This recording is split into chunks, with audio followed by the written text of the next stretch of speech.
జీడిగింజ నీకు సిగ్గు లేదా అంటే నేను నల్లగున్నా నాకేం సిగ్గు అన్నట్టుగా ముఖ్యమంత్రి గారు వివరిస్తున్నారు. సాక్షాత్తు ముఖ్యమంత్రి గారు తన కుర్చీలో కూర్చొని ఆయన బిజినెస్ మ్యాన్ లాగా వివరిస్తున్నాడు. భూములు అమ్ముతారట, రియల్ ఎస్టేట్ చేస్తున్నట. అసలు నీకు ఎవడిచ్చిండి ఈ అధికారం?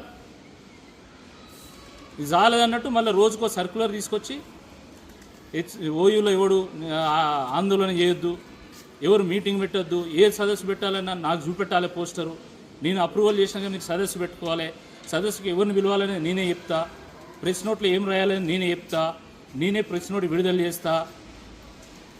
ఇందిరాగాంధీ లాంటి నాయకురాలనే ఓడించినటువంటి దేశం మన దేశం. అలాంటి నువ్వెంత? ఇందిరమ్మ రాజ్యం అంటే పేదల రాజ్యం అనుకున్నావు, కానీ ఎమర్జెన్సీ రాజ్యాన్ని తీసుకొచ్చినావు నువ్వు.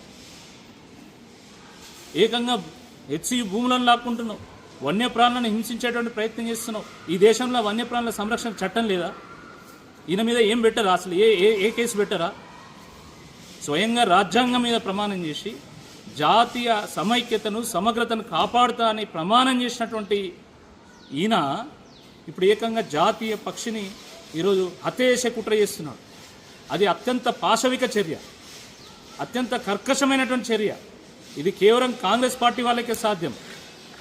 కాబట్టి ఈ విషయంలో ఇది 140 కోట్ల భారతీయుల ఆత్మ గౌరవ సమస్య. కాబట్టి వెంటనే జాతికి వారు క్షమాపణ చెప్పాలి, సమాధానం చెప్పాలి. ముఖ్యమంత్రి చైర్ నుండి వైదొలగాలి. ఆయన మీద కేంద్ర ప్రభుత్వం జోక్యం చేసుకొని వెంటనే దేశద్రోహం కేసు పెట్టాల్సిందే ఈ సందర్భంగా మేము డిమాండ్ చేస్తున్నాం. వన్యప్రాణుల చట్టం ఉన్నది, అది జాతీయ పక్షి అవమానపరిస్తే వాటిని హింసించినా అది దేశాన్ని అవమానపరిచినట్టే, దేశాన్ని హింసించినట్టే. కాబట్టి కేంద్ర ప్రభుత్వం కూడా జోక్యం చేసుకోవాల్సిందే ఈ సందర్భంగా మేము డిమాండ్ చేస్తున్నాం.